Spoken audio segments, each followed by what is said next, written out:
Hi, my name is Sissy, and I want to welcome you to my show, Getting Healthy with Sis. I am married to my hunky husband, Matt, and together we own a fitness and nutrition coaching studio in Lakeland, Florida called Restoration Fitness and Nutrition.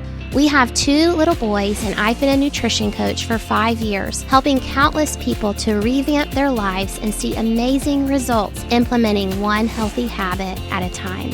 My passion is to help women just like me realize they don't have to be a victim to poor eating habits and poor health. Instead, through proper education and empowerment, they can take control of their health and live the healthiest and happiest life possible. As you tune into my show, I promise you're going to learn new things about your health. You're going to be inspired to take action towards your goals, and you're going to have a ton of fun along the way. Hey there, and welcome back to the Getting Healthy with Sis show. Today we are on episode 7, and I am going to be covering 7 areas that could be keeping you stuck with your fat loss goals. So if you're someone who is right now, you're on a journey where you are trying to lose fat and you're working towards those goals, I want you to listen up because you're going to learn some really, really valuable things today that you might have been stumbling upon in your journey, and I'm going to help you to unpack those things so that you can go from feeling frustrated and annoyed because everything you're doing is not working to having some clarity and knowing the pathway that you need to take. But before we dive any further, I do want to just address a little bit before we, go further in the show. I am talking about fat loss today and things that can be keeping you stuck with your fat loss goals. And the reason that I'm doing that is because as a coach, I would say, 90% of the people that I coach come to me and they are wanting to lose fat. And in fact, according to the CDC, 73.6% of American adults, so in the U.S., are considered overweight or obese.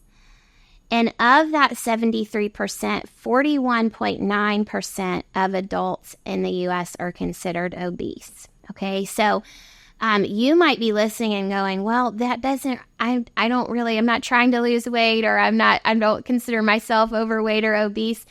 So you might think, okay, this episode's not for me, but I want to encourage you. First of all, there are a lot of people that can identify with this goal of wanting to lose fat or lose weight. So that's a huge sum of people. But if that's not where you are right now, and say you're like, I need to gain weight, or I want to gain muscle, I want to let you know that you're going to be hearing things today that are going to be aha moments for you, that you might be stuck in that goal of trying to gain weight or trying to gain muscle, and what you're doing is not quite working for you. Well, you're going to learn some things today that you can apply to your situation that are going to help you to continue to move forward. So all of that to say, if you're not someone that's trying to lose weight, don't tune me out. You're going to learn some things today as well. Okay. So I'm going to go through 7 reasons of things that I have observed as a nutrition coach over the years that my clients run into that cause a lot of frustration for them. And I want to unpack these things with you today so that you can see like, hey, you know what? I identify with that one, and that speaks right to me. I need to kind of clean things up there, and then I will be able to begin to see that progress moving forward like I want. So without further ado, let's jump into the list of 7 things, okay? So reason number 1 why you may be stalled on your fat loss journey, and that is that you are taking the weekends off. Okay? I remember back years ago when this was first laid out to me, and I was like, wow, oh my goodness, I never realized that. So did you know that Friday, Saturday, and Sunday, that when you look at your week as a whole, those 3 days make up 43% of your week?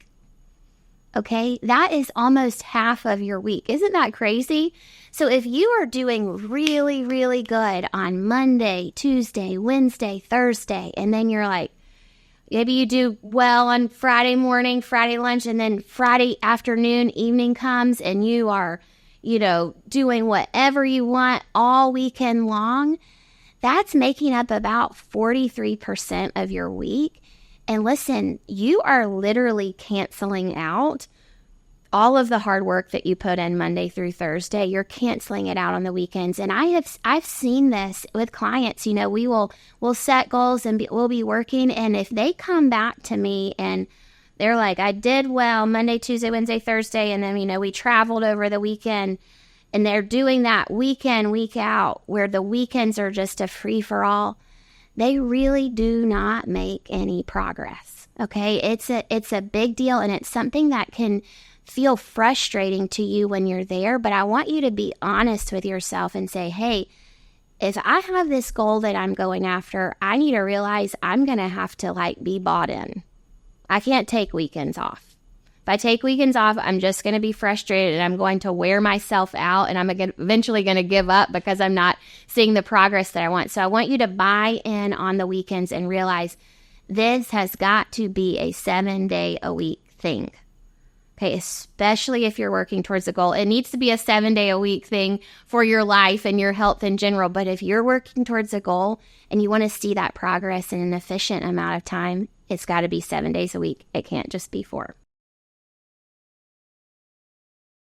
Reason number 2 as to why you may be stalled out on your fat loss goals and why you're not seeing the progress that you want. And that is, you are eating healthy food, but you're breaking even with your calorie intake and how many calories you're using in a day.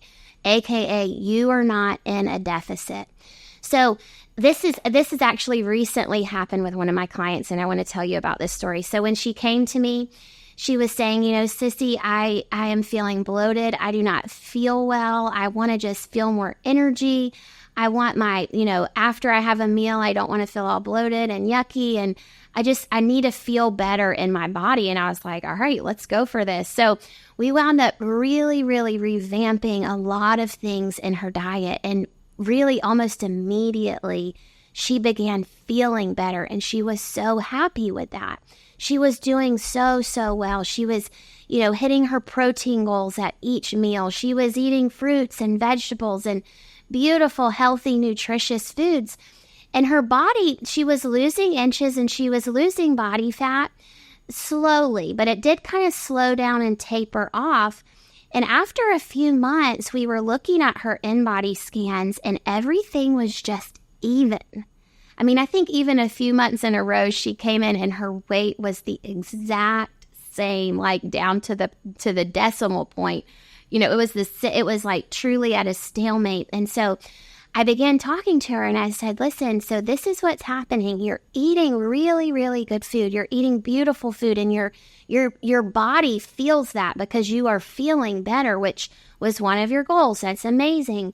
But if you are actually not in a calorie deficit, your body is not going to lose fat. So what's happened is you're eating all of this amazing food, but you're not burning enough. So you're not burning in more calories. So you're staying even. You're eating great food, but essentially every day with all of that food, you come up to here and you're burning the same amount of calories. So everything is just staying even.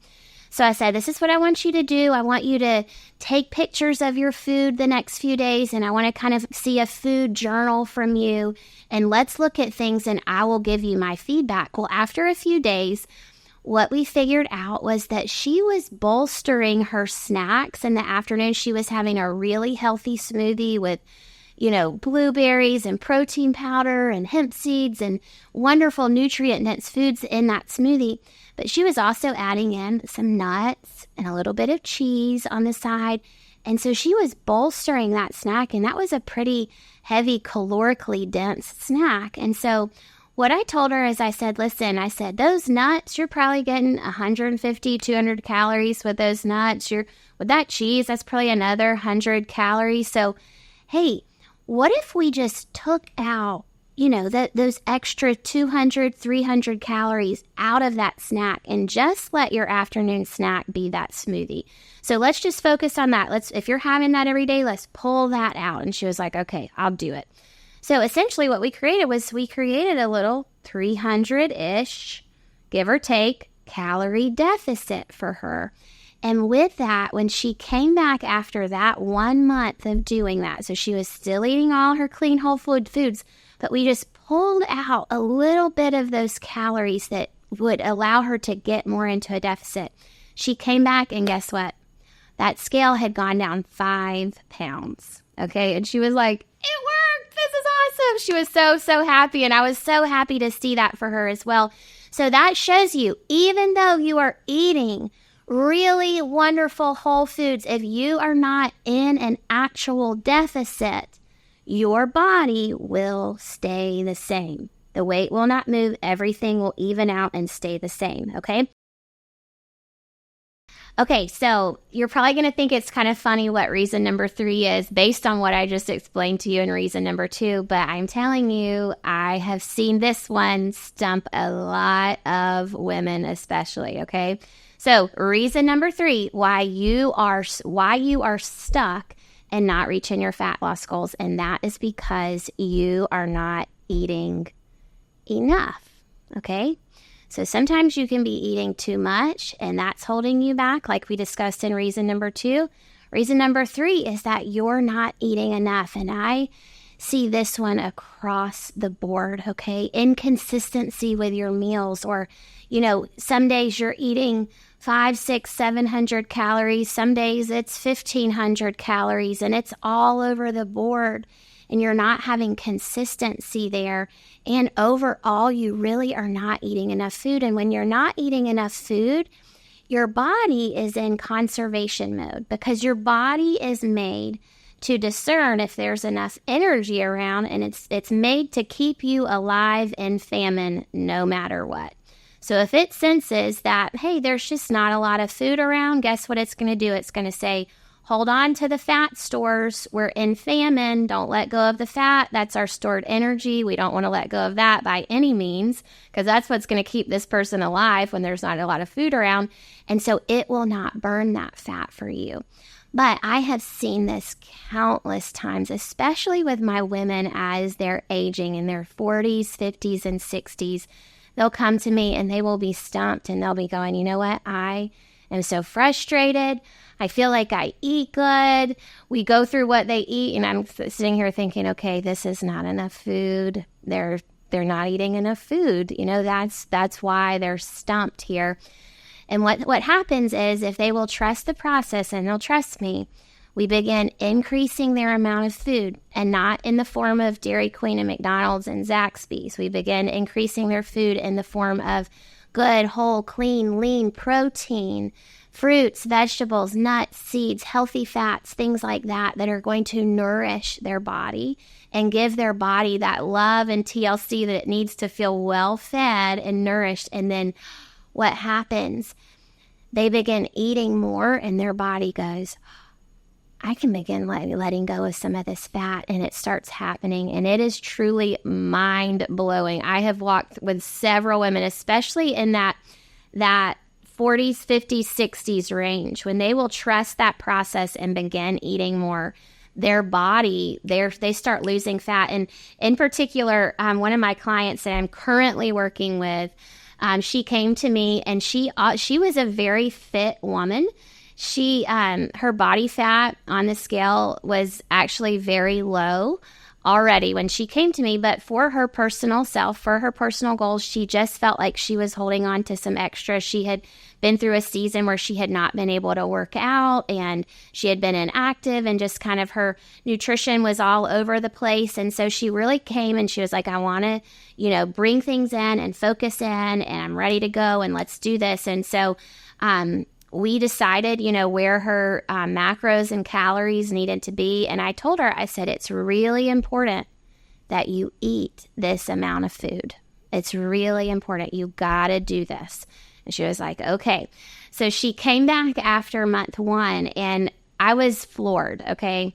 I was totally floored. She lost 2.6% of her body fat in that first month, which for her, she was already a very lean woman. It equated to 3 pounds of fat that she lost. And she told me, she said, sometimes it was hard for me to eat that amount of food. But I was hearing you in my head saying, Sissy said to do this, so I was doing it. But she was like, sometimes it was hard. She was like, but I did it. And I said, see, do you believe me now? Your body needs that food. You need that protein and those vegetables and those healthy carbs to help it feel nourished so that it will begin to let go of that fat. And again, like I've said a few moments before, but I've seen this happen, especially with my women that are in that, that perimenopause, menopausal phase. They report to me, I'm actually eating more now and I'm leaner than I've ever been. So if you're someone that you're thinking maybe, I wonder if I'm eating enough, well, maybe you need to look into that further and reach out if you've got any questions, because either myself or one of our coaches here at Restoration, we can help you discover that for yourself. Okay, let's go into reason number 4 of why you are not seeing the fat loss results that you are hoping for. Reason number 4 is you are working out 3 to 5 times a week. You're going really hard in your workouts, but outside of the gym, you are generally sedentary. Okay, and I want to share another story of another client that I've worked with here. So she was someone that she made it into the gym, again, 3 to 5 times a week, really consistently. She worked out really hard, pushed herself with weight. She was going after it. And she was doing good with her nutrition as well. And we were not seeing the scale move and her body fat move like she wanted it to. And because she had an Apple Watch, she was able to track her steps. And I was watching her steps month in and month out. And I was going, okay, based on what I'm seeing here, we need to increase these steps. Because most days she had an office job and she was walking like maybe her steps and her movement were like 2,000 to 3,000 steps a day. And I was just telling her, I was saying, this is something that I'm seeing that we need to work on. We need to work on increasing your movement outside of the gym. And finally, some things shifted around in her life, and she actually got a walking pad at Christmas time that she was able to put in her house. And working from home, she'd work and then she'd jump on that pad and walk a little bit, and it became really convenient for her to move more throughout the day. And so in that first month, we set her step goal up to 6,000 steps a day. So essentially, like, some days we doubled it, some days even tripled it, what she was doing before. And in that first month of doing that, she lost 2.6% body fat, which equated for her as 6 pounds of fat off of her body. She also increased her muscle by 2.8 pounds that month, and she did not change anything she was doing in her workouts, and she did not change anything she was doing with her nutrition. Literally, the only thing that she changed was that she started walking more. So walking outside of your workouts and moving your body in general is so, so important. It is really important that your body is in motion. Your body is meant to be in motion, and it is thriving at its best when it's in motion versus sedentary, okay? Hey guys, I hope that you're enjoying the show. I wanted to interrupt real quick and let you know about my newest digital nutrition coaching course called Macro Magic. I created this course with you in mind. If you are someone who has heard about logging food, or you have had a friend that's logged their food and they've seen great and amazing results, and maybe you're a little curious about it, and you know deep down, like, if someone could just show me how to do it and teach me how, then I could be set on my way and I could be off, getting these amazing results that I've seen other people get. Well, that's why I created this course.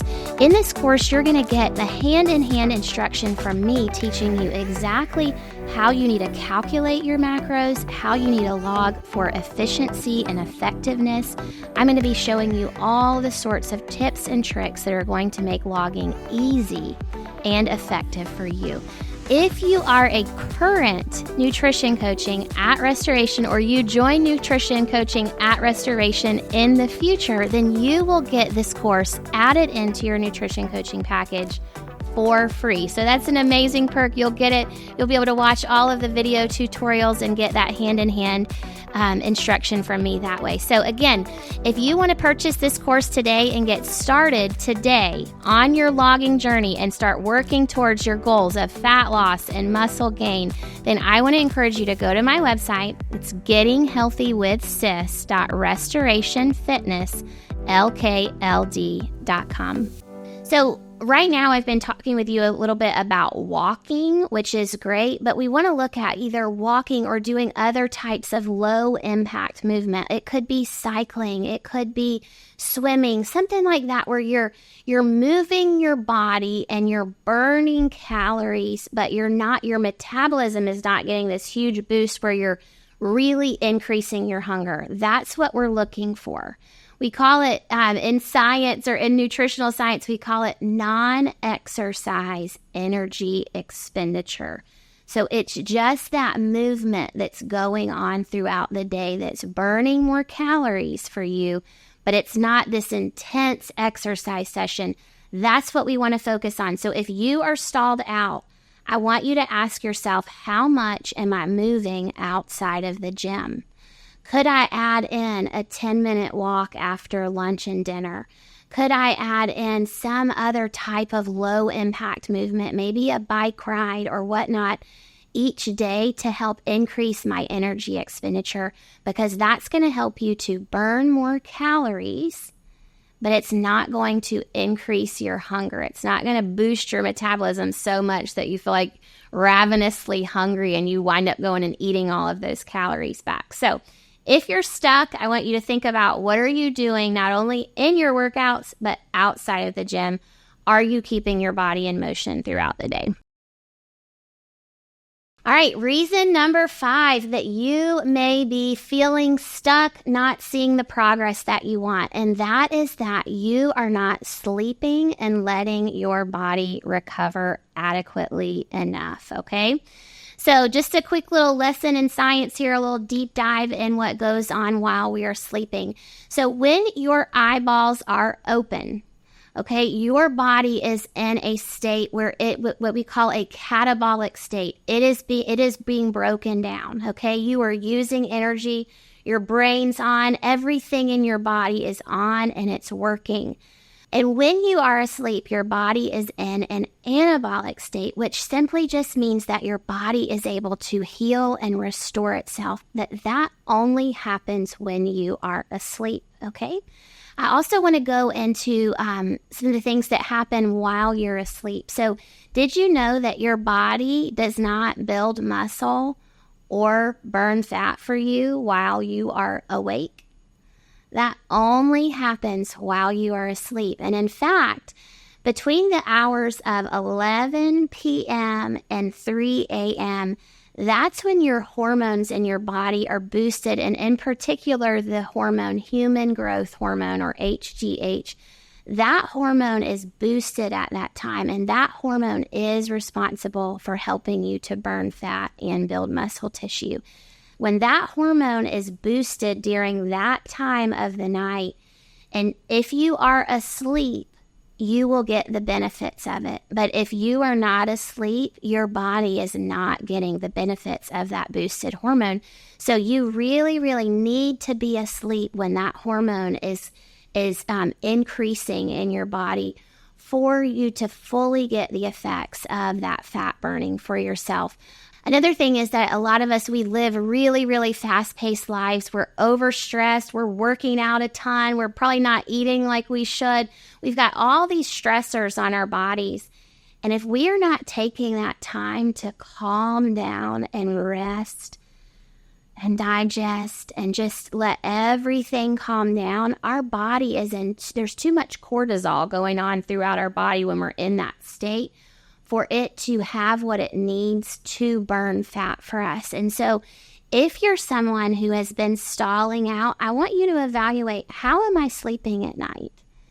Am I going to bed around 10? Am I getting between 7 to 9 hours of sleep? Am I truly giving my body what it needs to repair itself? That's going to be super, super important. And if sleep is something that you're really fudging on right now and you're not seeing the results that you want, I encourage you to go back to your sleep and let's revamp some things there and see if that won't help you, okay? All right, reason number 6, why you are not seeing the fat loss results that you are looking for. And that is that you are not being realistic about what you're doing versus the results that you're wanting, okay? I have a client that I'm actually currently working with. She's been doing awesome. She's been really focusing in on her fitness. And I was checking in with her the other day and she said, I haven't lost any weight yet. And it's only been about 2 weeks. And so I asked her, I said, well, how are things going with your nutrition? And, she really hasn't tweaked a lot of things there. She's been really focused on the fitness side of things. But it kind of reminded me, like, we've really got to put things in perspective. Number one, I think a lot of times we want to go too fast and we want to, start working out 3 times a week. And then we're like, okay, like, I should have at least lost like 2 pounds in that first week, and that's not really how things go. And I want to break this down so you can kind of see the math a little bit. So think about a workout, a good, nice, steady workout. You might burn 150 calories. A really hard workout, you might burn 350, 400 calories in that workout. Okay, you do that 3 times a week. Do the math there, okay? But I want you to think about, how long does it take you to eat like 150 to 350, 400 calories? It doesn't take very long to eat that amount of food at all. I mean, you could probably eat that amount of food in like 5 minutes or less, and bam, you burn those calories in your workout and you just ate it back. And it can happen just like that. And so I hope that makes sense, but I want to just kind of paint the picture here. We've got to be realistic with what we're doing. I remember when I first joined an amazing coaching gym back when I was in my early 20s, and the owner of that gym sat down with me and he said, Sissy, and I had been an athlete all my life, and I, loved working out and loved sports, and I thought I loved eating healthy, but now looking back, I realized like I had no idea what I was doing with my nutrition at all. But he said, if you work out here, you work your butt off 5 to 6 times a week, and you never change anything with your nutrition, he was like, you are not going to be happy with the results that you get. He was like, you have to change your nutrition. And he said to me that day, he said, nutrition is about 70 to 80% of the equation. And that no one had ever told me that before. I had just grown up an athlete and had never really thought of those things, and just thought like, if I can just get like an amazing workout in and just work my butt off, I earned the pizza or whatever. How many of us have ever thought that? I just earned that cheat meal. Well, not really. You just canceled out what you did. And so you've got to be realistic with, hey, what is the effort that I'm putting in here? Am I adjusting my nutrition? How long has it been? Have I given myself enough time to see results? Am I being realistic about my effort that I'm putting in? And does that effort match my goals? And if there is any gap there, then you're going to be disappointed. So I want to encourage you, make sure that the goals that you have, that the input, so what you're actually doing, that matches the goals that you have, and that those two things can link up. And if you've got any questions around this might be a great time for you to look into hiring a coach, someone that can come alongside of you and say, whoa, whoa, whoa, whoa, whoa. If you're truly wanting to get here, we're going to have to change things and make them look like this to get you these results, okay? So make sure that you're being realistic about that. And last but not least, reason number 7 that you are frustrated and not seeing the fat loss results that you want is that you are not doing anything consistently. And this kind of links back to reason number 1, where you were taking the weekends off. But I have seen this throughout the years coaching, is that it's so easy, it's so wrapped up in our human nature to want to hit something hard for a few days or a few weeks or even a month. And then if we don't fully get the results that we were wanting, we just get sidetracked and we're like, ugh, that didn't work. We don't truly give ourselves to the process for enough time to really test it and see, okay? Now, my suggestion here is that with any program that you are attempting to try out to see, can this work for me and is this going to work for me? You have got to give yourself to it consistently, and I would say for at least 3 months, okay? Now, one caveat off of that, if you are using your bathroom scale to track your progress, you will probably at some point be disappointed because that bathroom scale cannot show you if you're gaining muscle, losing fat. You might be losing fat and gaining muscle, and so it looks like the number's not changing that much. Your body composition is changing. You're losing fat and you're gaining muscle, but you're not able to see that on your bathroom scale. And so that's one thing that could be tripping you up and could be tripping you up and you staying consistent, okay? If that's you, I want to encourage you. Here at Restoration, we actually have an InBody machine, and that machine is amazing to gauge your progress. Anyone can come and book a meeting to get onto that machine. But if you're listening from somewhere else, I want to encourage you to go to inbodyusa.com. You can type in your zip code, and it will pull up a database of InBody scanning devices that are in your area. You could look up one of those gyms or health facilities, and you can book a meeting. Go in and get a scan, and that's going to be a better way to track your progress. Now, connected with this topic of not doing anything consistently or not keeping with something for long enough, I really want to take a moment just to dive into why I think that happens to people, because it can really be something that trips us up. And then guess what? If we're not doing it consistently and we quit, are we ever going to reach our fat loss goals? No, we're not. We're quitting too soon, okay? So one of the things I think that trips people up is that they don't see results fast enough, and then they're like, well, screw it. This isn't working. I'll just go do whatever else. But I want to challenge you to really ask yourself a little bit deeper on what is your why to begin with. Because if you're working your butt off in the gym and you're really trying to eat clean and maybe you're not seeing the changes as quickly as you think that they should come, and that's going to trip you up and make you kind of lose heart, I want you to go a little bit deeper and ask yourself, well, like, why is it that I want to see the scale go down? And typically what I say is ask yourself, okay, what is my goal? Okay, you decide this is my goal, it's X. And then I say, why don't you ask yourself, why do I have that goal? Ask yourself why 3 to 4 times. And typically, after you've asked why 3 to 4 times, you're going to get to kind of the thing that's really meaty, that really means something to you.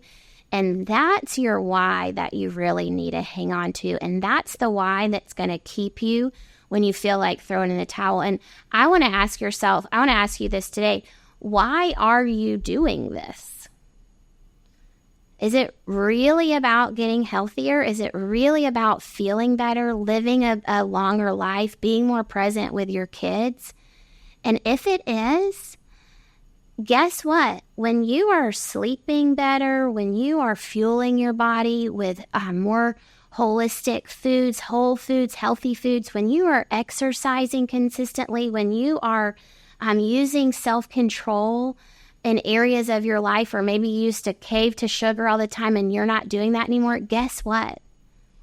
Even if the scale is not showing you all of that hard work as quickly as you want, you are making progress, and that matters. That is impacting your entire health. Your body is taking note of these things that you're doing, and you are becoming a healthier person. And when you become a healthier person, guess what? Everyone who loves you and who is close to you gets to benefit from that. So I just want to encourage you, stay consistent. Don't throw the towel in when you're not seeing results as quickly as you'd like. I hope that you have found yourself in one of those reasons, and it's been something that is encouraging to you, like, hey, come on, self, like, I'm going to call you higher. We're not doing that anymore. Like, we're not taking the weekends off, or we're not going to try something for a week or 2 weeks or a month and decide if it's working or not. Like, this has to be a lifestyle change. So I hope that there has been something that I've said today that has really encouraged you to stick with it and to be realistic with yourself about the goals that you're going towards. Now, without a doubt, there's been some of you that are listening today that have probably said, well, all of that's great, but you didn't hit the topic that I was really thinking that you should have hit or that applies to me, and that's hormones. So I want to hit on that really quickly. And I know that is, if you've got issues as you're going through perimenopause or menopause with your hormones, or if you're experiencing issues with your thyroid, I know that can be so frustrating, and it can be something where you literally want to pull your hair out because you cannot put your finger on what it is and how to fix it. And I have seen this topic of hormones changing be such a hard thing for women. But I want to encourage you. Number one, you need to be doing the basics well. Okay, eating your whole food, sleeping, exercising, strength training, managing your stress, drinking enough water. All of those things matter, okay, for your hormones being in balance. If you are not doing those things well and consistently, you almost can't expect any better. So you've got to pull in the discipline and be doing those things well and consistently, honestly, for a good chunk of time to see if that's going to help. And if you are truly, honestly doing those things consistently, 95% of the time, and you truly are not seeing the changes that you want, then it is going to be time to get in touch with someone who is a doctor that can do a more holistic look at what's going on with your hormones. And I wanted to give a few recommendations on that. So in the show notes today, I'm going to put a doctor that I have used personally that has tested my hormones before. You can work with her remotely. Her name is Dr. O'Brien, and she works specifically with women on hormone health. So you can do any of her testing virtually, and she will consult with you virtually. She's amazing. And then another take that I wanted to encourage you to go down is finding a functional medicine doctor, a doctor that is going to look at your health as a whole, and that is not just going to say, well, this is off, like let's give you this medicine or let's treat it this way, but it's going to look at what's going on holistically. And if you're interested in finding a doctor that is in your area that's a functional medicine doctor, I want to encourage you to go to ifm.org. And again, you can put in your zip code and a whole list of functional medicine doctors in your area are going to pop up. I'm also going to put that down below in the show notes. But these two resources are for my ladies who are going, I think it's my hormones. I just think it's my hormones. But I want to encourage you, if you think that it's your hormones, I want to encourage you to not let that be a scapegoat for you avoiding doing the basics well consistently. I was working with a client probably sometime last year, and she was in that age group of in her 50s. She knew she had some thyroid issues. We were working really hard together on her fitness, on her nutrition. She was seeing results, but then they just kind of stalled out. And I reached out to one of my practitioner friends who is able to do more in-depth testing. And this practitioner told me, she said, she needs to make sure she's doing the basics. She's eating clean protein, her vegetables, healthy fats. She's moving her body. She's sleeping. She's staying hydrated. She's managing stress. She was like, she needs to make sure she's doing those things before we go to any of this testing, because the testing might show something, but if you're not being consistent with the basics, what do you have? So I just wanted to encourage you there. Be consistent with the basics. Give yourself time. And if it truly is not lining up from there, then I encourage you to look a little bit deeper and consult with a doctor that can look at your hormones or your health as a whole to see what's going on. So that wraps up the show for today. I hope that you have found at least one of these areas to be kind of an aha moment for you, and a moment where you're like, you know what, I need to do better, and I'm going to do better. So I hope that this has encouraged you today. And before we end the show today, I just want to encourage you, if you know someone in your life that is on a health journey or wanting to get healthier or is wanting some wisdom and guidance on the journey, I want to encourage you to share this episode with them, or to go back and share an episode that you think is going to encourage them. That would mean the world to me. I am trying my best to get the message of health out to this world in a realistic manner that people can identify with and that makes sense for their busy and chaotic lives. And so I would be so honored if you would share this episode with anyone that you think would benefit. I also would love it if you're watching on YouTube to like, comment, and subscribe to the channel. If you're listening on Apple Podcast, if you would follow the show and then scroll down and leave me a review, that would mean the world to me as well. So I hope that you enjoyed the episode today, and we'll see you next time. Bye-bye.